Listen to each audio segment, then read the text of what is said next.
All right, we're taking a look at one of these tricky questions where we put in a salt, but the salt has an anion that's amphiprotic. Okay, so we're looking at this sodium hydroselenite ion, I guess. Well, we're looking at selenous acid, okay, but we're not looking, we haven't put in H2SeO3. What we've put in is Na plus and HSeO3 minus. Okay, so that's the first, that's the conjugate base of this first acid. So when that deprotonates, we would make this. Okay, so for most anion questions, so when we have a salt where the anion is reactive, it's usually basic.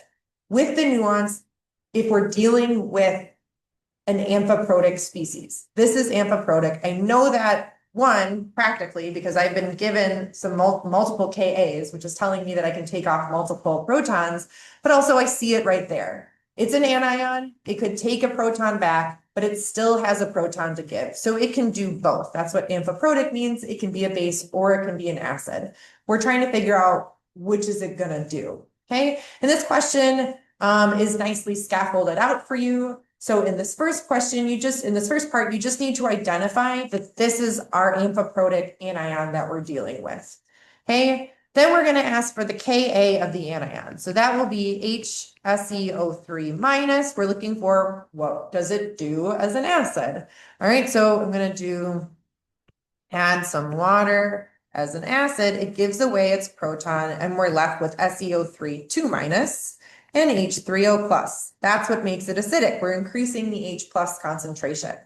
Okay, we're asked what is that value? So this is just Ka2.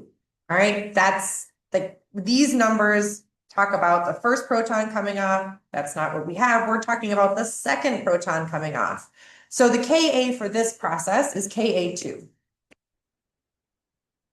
All right, but as we've noted, it can do both, all right? Here it is acting as an acid, but I could also easily write this up in a fair way, asking how will it act as a base? So I'm going to have HSeO3 minus plus H2O, and it's going to use that extra lone pair there, a negative charge to grab a proton, go back to selenous, so H2SeO3, and then some OH minus. That's what would make this a base. It's making some OH minus. Remember, we are still consistent with the Arrhenius definition. We're increasing OH minus in our solution. That means it's acting as a base. Okay, so what is the Kb for this? Because ultimately, that's what we need to do. We need to compare the Kb and the Ka for this amphiprotic anion. All right, so Kb in this case, I don't have any Kbs, none were given to me, unfortunately, but I do have all the Kas.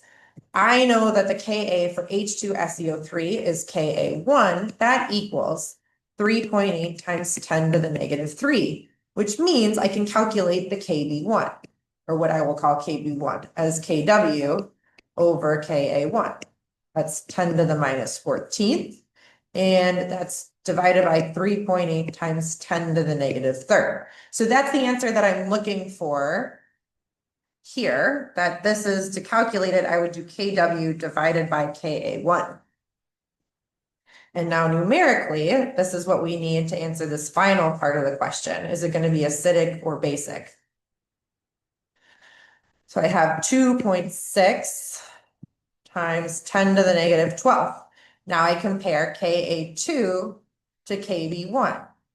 Ka, they're both very small numbers. 10 to the negative 9th and 10 to the negative 12 are small numbers, but 10 to the negative 9th is a bigger number than 10 to the negative 12th. That means that this HSeO3 minus is more likely to act as an acid in solution than a base. And so this is going to be, I'll just keep filling it in here just so that we all have it. So this is going to be an acidic solution because Ka2 is greater than Kb1. So this anion is more likely to act as an acid than it is as a base.